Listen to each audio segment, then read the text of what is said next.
Por datos personales, pues ahí tenemos que enmarcarlo que es un derecho de carácter constitucional que tenemos todos y todas, es decir, a disponer y a tener el control de nuestros datos personales, a quién y cómo y para qué van a utilizar esos datos personales.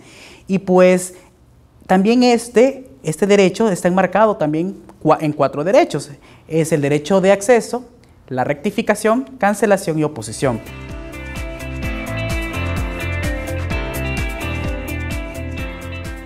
El instituto básicamente pues garantiza el ejercicio de esos derechos que acabo de mencionar, que los llamados derechos ARCO. El rol del instituto se basa solo en los entes públicos. En los entes privados todavía no tenemos esa facultad, de acuerdo a la ley.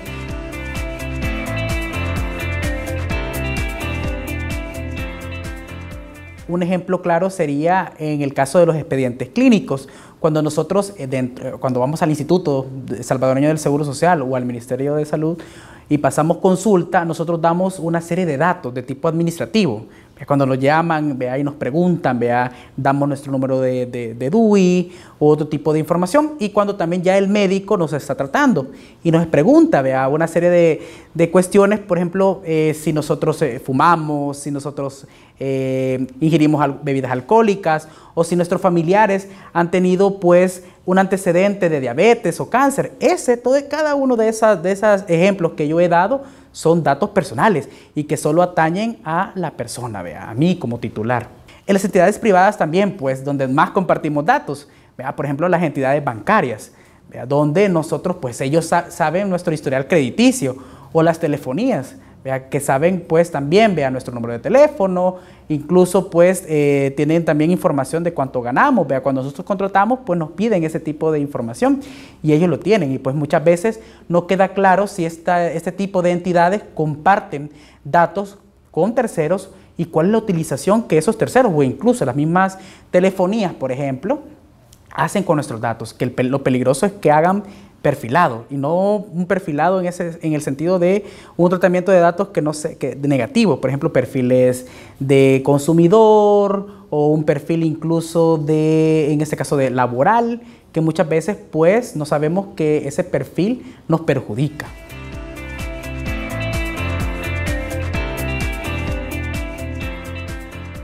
De acuerdo a la Ley de Acceso a la Información Pública, en el artículo 24, letra A, la información de nuestros expedientes clínicos es información de carácter confidencial, pues en ella hay datos clínicos de salud que, como le digo, le mencionaba, solo atañen al titular de esos datos.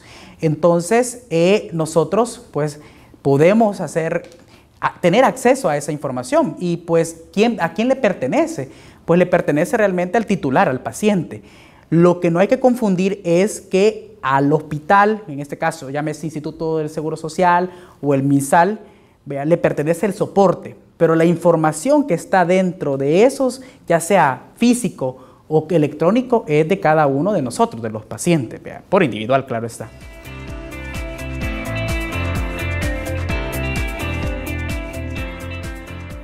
Tiene el derecho de, en este caso, solicitar una copia certificada incluso del expediente clínico, ya sea de forma parcial o de forma íntegra, que eso es también pues un derecho pues también de constitucional, pues que como le digo, que tenemos todo de acceder a nuestros datos personales.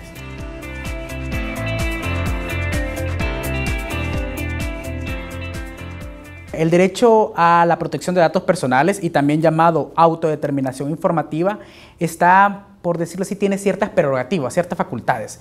Dentro de estas es el derecho de acceso, que es acceder a la información, tener una copia, incluso saber quién ha manipulado mi información, a quién se la comparten, está dentro del derecho de acceso a la información de mis datos personales.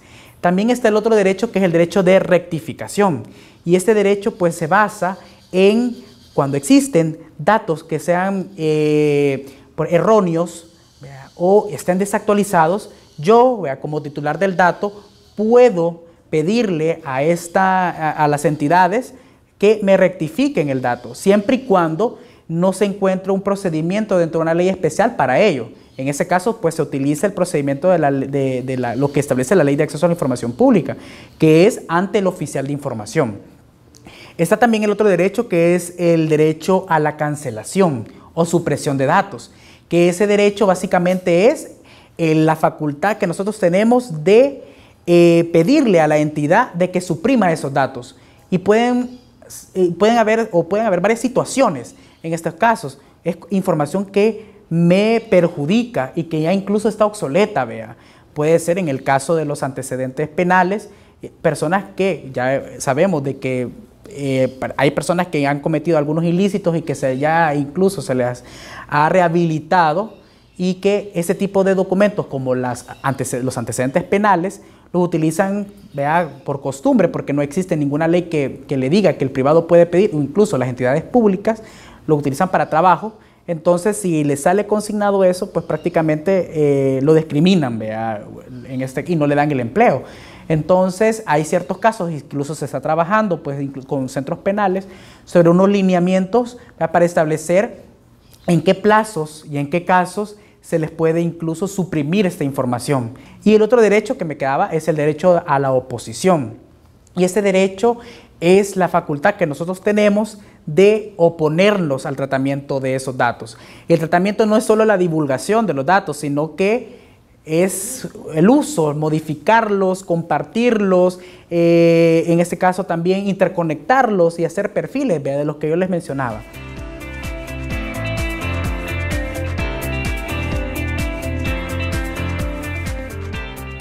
Actualmente, pues como instituto hemos estado colaborando, vea, como ente rector, en los lineamientos de gestión documental y protección de datos personales en expedientes clínicos y en la norma técnica de la gestión documental de un expediente clínico. Ya la ley de deberes y derechos de los pacientes y los prestadores de salud establece en el artículo 5, letra A, de que el MinSal como ente rector es el que hace normas técnicas sobre la gestión y custodia del expediente clínico.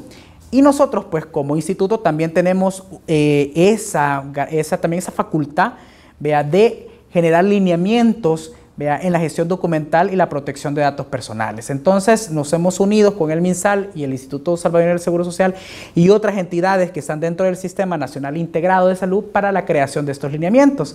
Entonces esos lineamientos pues tienen un alcance, vea, en este caso para entidades públicas que están en el Sistema Nacional Integrado de Salud. Entonces, estos marcan ya la gestión del documento clínico, los mínimos que debe de tener este documento como expediente clínico, las nomenclaturas también ya estandarizadas, la forma de conservación, la forma también de la depuración de este tipo de documentos. Entonces ya establece normas claras y estandarizadas para todo el sistema, y ese es como el beneficio, que todos tengan las mismas reglas del juego, y eso lo que crea seguridad jurídica tanto en el paciente como también en el servidor de salud.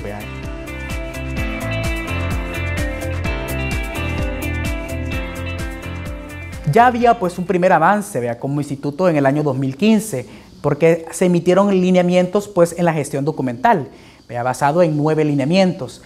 Ya había un avance, vea, de que incluso le da la forma de cómo deben de ser los circuitos de información dentro de las instituciones. Y había una problemática porque cada entidad de este Sistema Nacional Integrado de Salud tenía su propia normativa, y normativa pues que difería incluso con su par, por ejemplo, entre el Instituto Salvadoreño del Seguro Social y el MinSal. Y eso lo que creaba es tener normas o reglas diferentes.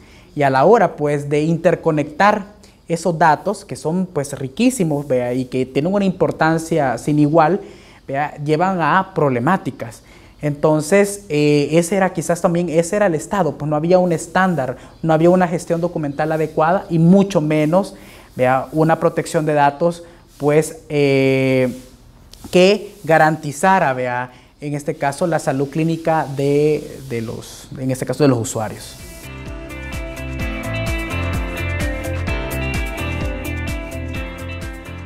El propósito pues, de estos lineamientos y esta normativa no solo se limita a la gestión documental adecuada y a la protección de los datos personales, sino que también de ello, pues, quizás el propósito más obvio es que lleven pues, el expediente clínico conforme a los estándares internacionales. ¿Y eso qué va a beneficiar al paciente? Pues que le hagan un diagnóstico mucho más acertado, incluso pues que tengan la disponibilidad de ese documento, porque pues se han dado casos donde la persona va a consulta y el expediente no aparece. Entonces va a trascender pues a este tipo de cuestiones que ya no se den, y pues que también esté completo, íntegro el expediente. Y pues como les decía, no solo pues este producto obvio, sino que también, si teniendo una adecuada gestión documental y protección de datos personales en los expedientes, también esos datos que se recogen de ellos, pues vamos a tener datos actualizados y exactos, que ayudan a la gobernanza del país y a la transparencia. Saber, por ejemplo, informes epidemiológicos, datos clínicos económicos, de cuánto cuesta, por ejemplo, un parto en el Hospital de la Mujer, en el MinSal, y cuánto cuesta, por ejemplo, en la 1 de mayo del ISSSTE. Entonces son datos incluso que nos dan pues una apreciación muy buena, incluso pues de nuestros impuestos, ¿vea? Porque este tipo de servicios pues se paga con nuestros impuestos.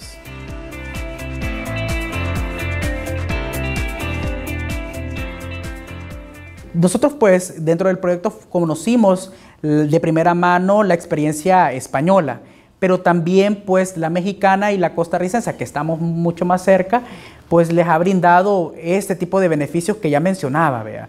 Primero pues tener una protección integral, ¿vea?, de los datos personales, ¿vea?, porque no atañen a otros, sino que nos atañen a nosotros. Esa es una. El otro beneficio que ha tenido es la interconexión, la interoperatividad que tienen esta información, ya que también que se haga, y ese es un propósito que viene pues a largo plazo, el expediente clínico electrónico y único. Entonces, esto que va a beneficiar, que si yo estoy en un hospital de la red del MinSal y luego pues paso a la red del seguro o viceversa, mi expediente esté ahí, sean los mismos datos, tanto que vean los médicos del MinSal, para los que vean también los datos que están en el ISSSTE, entonces, y ver el récord. Entonces, ese es uno de los beneficios más grandes.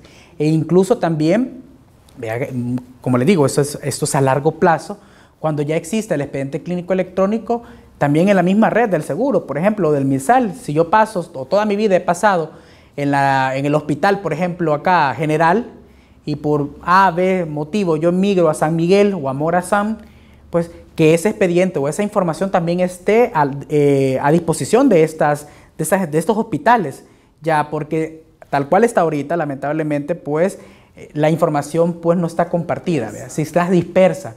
Entonces, lo que puede suceder es que, en el peor de los casos, yo vaya inconsciente a un hospital donde nunca he pasado, no tengan ningún tipo de información.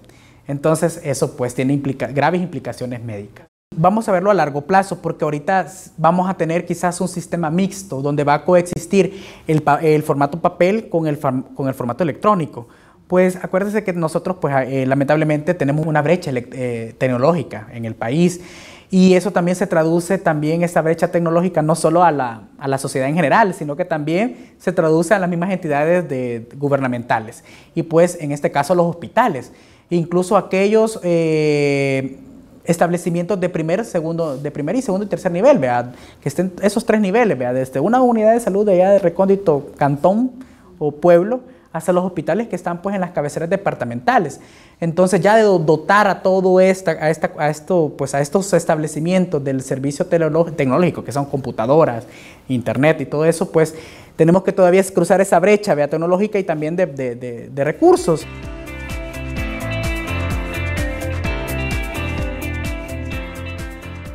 Lo que va ahorita es un piloto, que se van a hacer en 4 establecimientos, 2 del MinSal y 2 del ISSSTE, para ver incluso cómo deben llevar esos procesos, la creación de comités que trae esta normativa y toda esta cuestión. Entonces vamos a ver, para ver si se hacen algunos ajustes de técnicos sobre esto. Ese es el piloto. Luego pues los lineamientos del instituto están previstos que entren en vigencia para el marzo del 2019.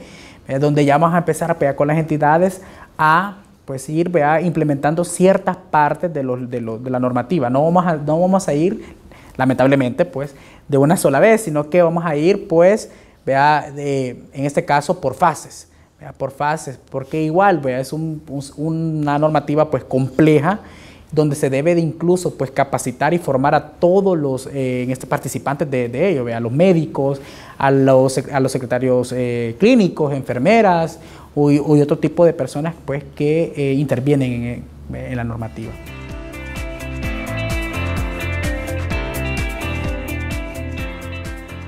Depende pues de todos, desde el médico, de la forma del llenado, del expediente clínico, que el médico pues se apropie, y apropie en el sentido de que tenga también la responsabilidad sobre el documento, de que diga, bueno, que tenga la certeza de que cuando salió de la consulta pues se lo dé la enfermera y que la enfermera pues se lo pase al asistente clínico y que pues estar pues en este caso teniendo pues certeza de que ese expediente pasó al archivo clínico y que ese documento, incluso hasta la forma de foliar el documento.